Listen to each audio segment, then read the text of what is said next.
Bonjour et bienvenue dans cette nouvelle vidéo donc de l'actualité de la semaine. De mémoire, c'est la numéro 27. Donc je reprends toutes les informations importantes sur les voitures électriques.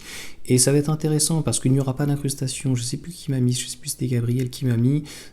Quand il y aura des incrustations en fait de photos, soit j'essaye de le faire, soit dans ces cas-là, je passerai par la tablette et je ferai directement donc un montage via la tablette.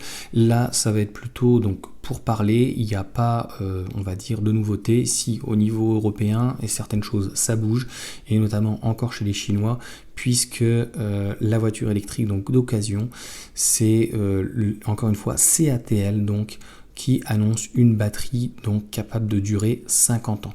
Parce que on voit aujourd'hui au niveau, si on prend une dégradation d'un véhicule, et j'avais fait par exemple le calcul, c'est à peu près ce que l'on a sur une Tesla, ou c'est ce qu'il va y avoir très certainement sur des Renault, et c'est ce qu'on voit sur des Zoé.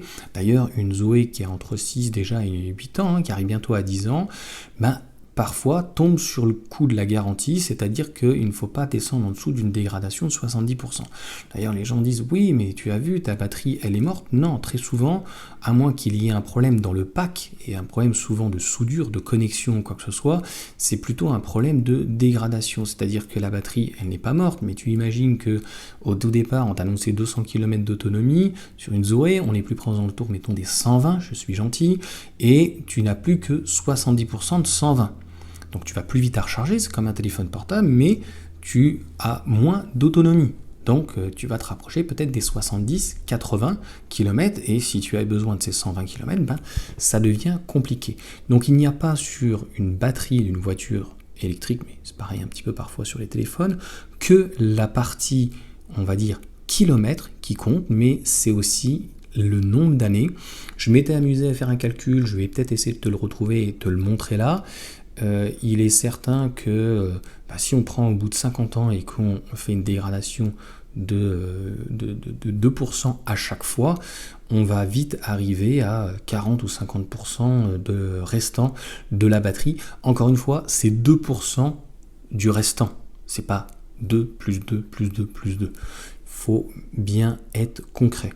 Donc on en parlera juste après, c'est Geely a priori qui va emboîter le pas avec cette batterie, donc une densité énergétique de 192 Wh au kilogramme, une durée de vie annoncée de 50 ans, attention, il ne faut pas confondre garantie, je pense qu'elle sera toujours garantie de 160 000 et 8 ans, et une durée de vie de 50 ans. Donc je ne sais pas si ça pourra être plus long, mais c'est une durée de vie qu'ils annoncent. Et une charge à 80% en moins de 20 minutes. Une résistance impressionnante au froid, et toujours donc les cycles qui sont complètement fous, c'est-à-dire 3500 cycles, ce qui est plutôt pas mal. Pour vous donner une idée, c'est comme si vous faisiez 20 000 km par an pendant 50 ans.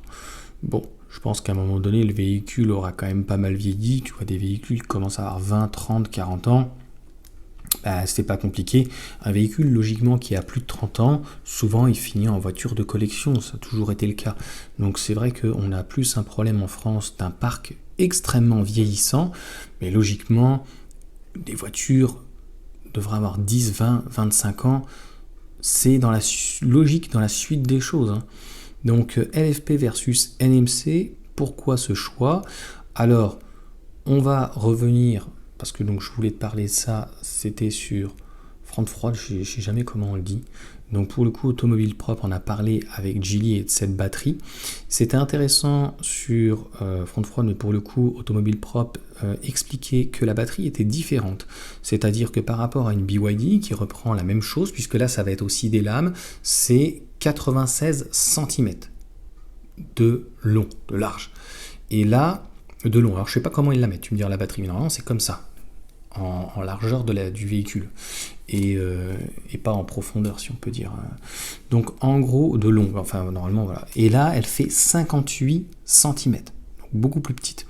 Et encore la préservation de la capacité de l'exposition au froid, 90 degrés de capacité concernée et conservée, et moins 30 degrés.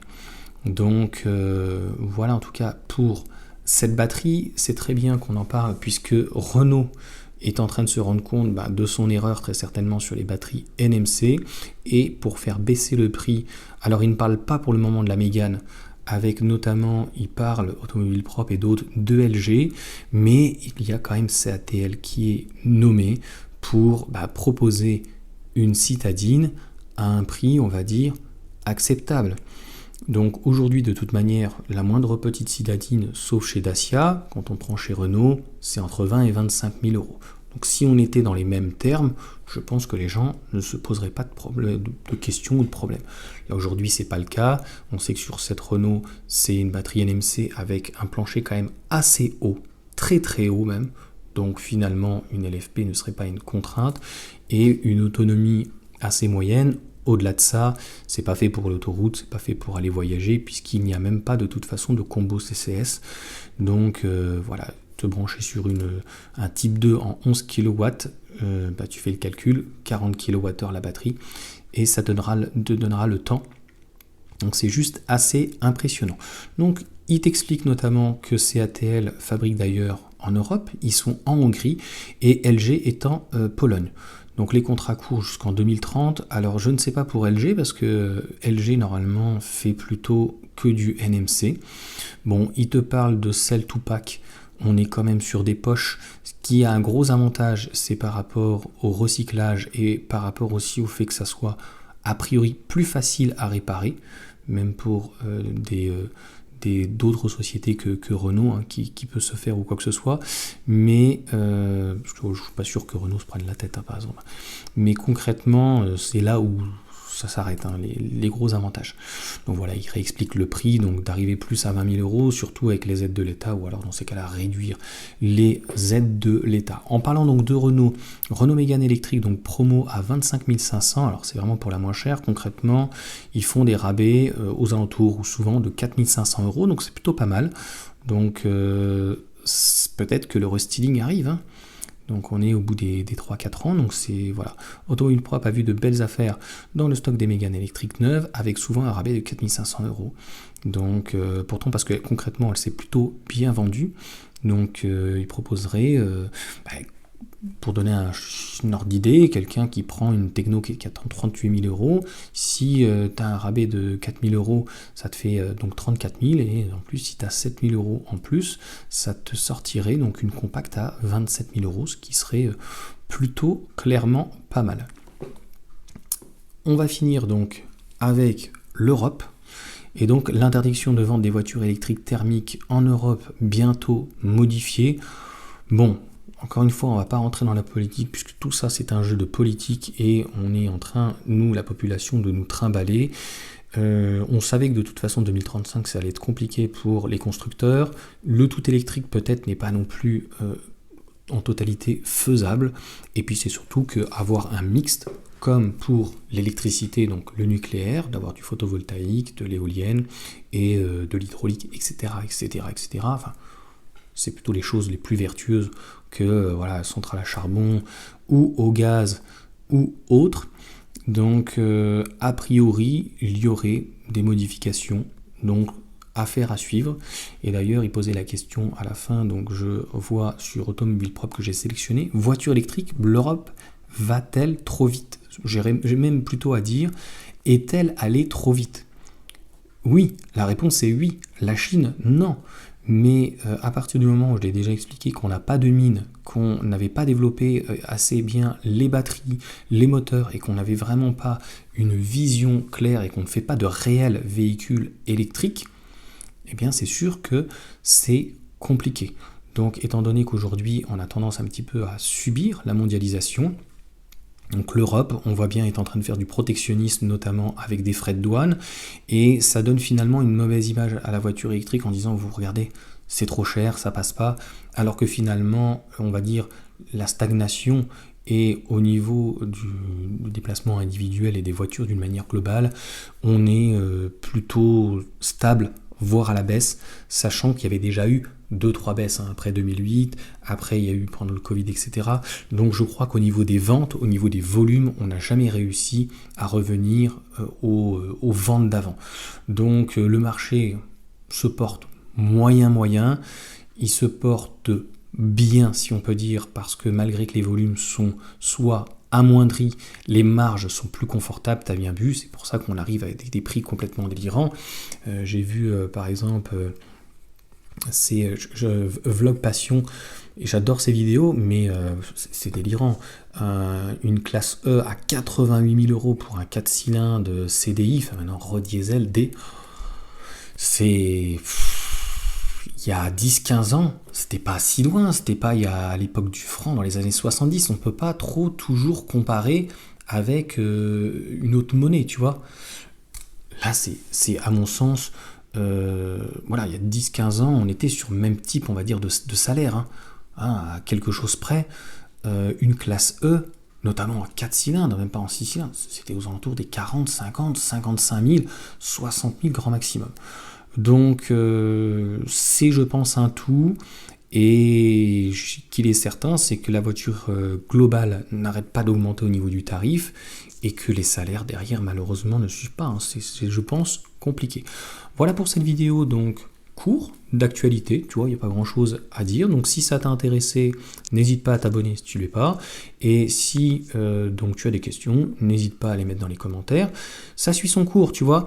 Là, donc pour réellement conclure, on arrive à un palier, ce qui est tout à fait logique. Donc ça sert à rien en fait de dépenser l'argent de l'État. À un moment donné, c'est au constructeur de se remettre en question, c'est au constructeur et c'était au constructeur de passer à des coûts moindres, c'est-à-dire de faire des véhicules beaucoup plus simples, beaucoup plus efficaces, peut-être comme une IC3, tu vois, et de faire des batteries donc LFP et qu'on tourne aux alentours des 20 000 euros. On peut pas dire que les Tesla aujourd'hui, quand tu vois une Model 3 à 40 000 ou même une Model Y à 45 ou 43 000, que ça soit réellement cher. Le véhicule en donne pour son argent. La Mégane est un petit peu mieux placée, mais quand tu vois une 308, c'est quand même très très cher. Une 308, près de 40-45 000 euros, mais même un 3008.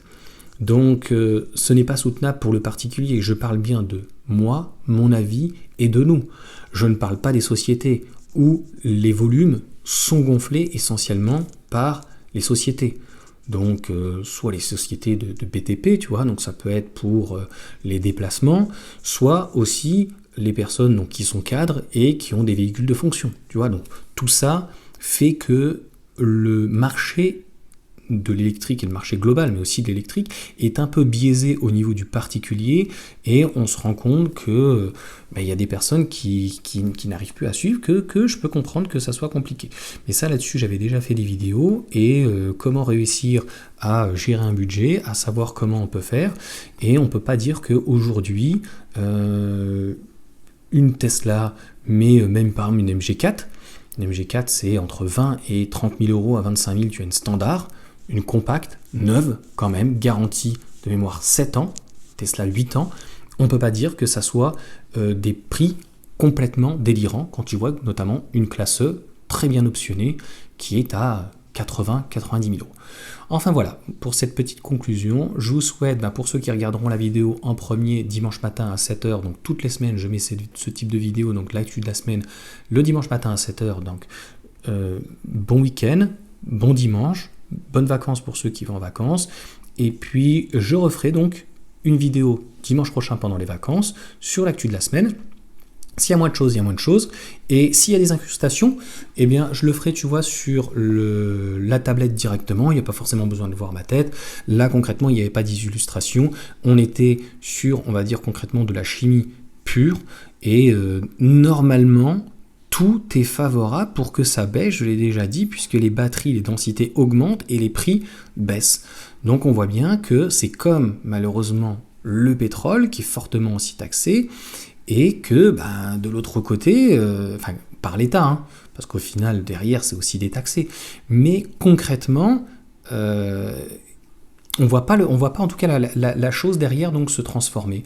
Donc moi je suis pour, en tout cas encore une fois, qu'il y ait des alternatives.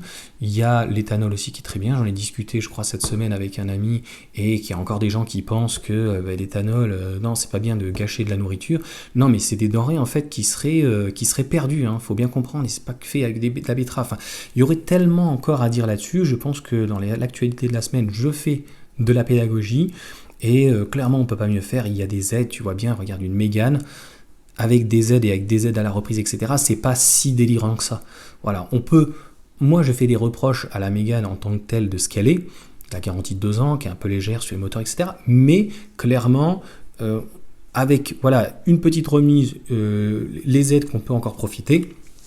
Donc moi la seule chose que je peux dire, profitez-en encore cette année, tant qu'il y en a, peut-être que l'année prochaine il n'y en aura plus, parce que ça ne va pas et ça ne peut pas durer comme ça. Voilà, on ne peut pas vivre au-dessus de ses moyens, donc peu importe pareil le gouvernement qui va venir, de toute manière, on n'a pas le choix. On n'a pas le choix, à un moment donné, la transition dite écologique, c'est 30 ou 40 milliards, ça coûte beaucoup trop cher, non pas aux contribuables, parce que finalement, c'est pas forcément le contribuable qui paye, mais d'une manière globale, le budget de l'État qui est donc alloué, et voilà, on ne va pas rentrer dans ce genre de débat. Sur ce, bon dimanche à tous.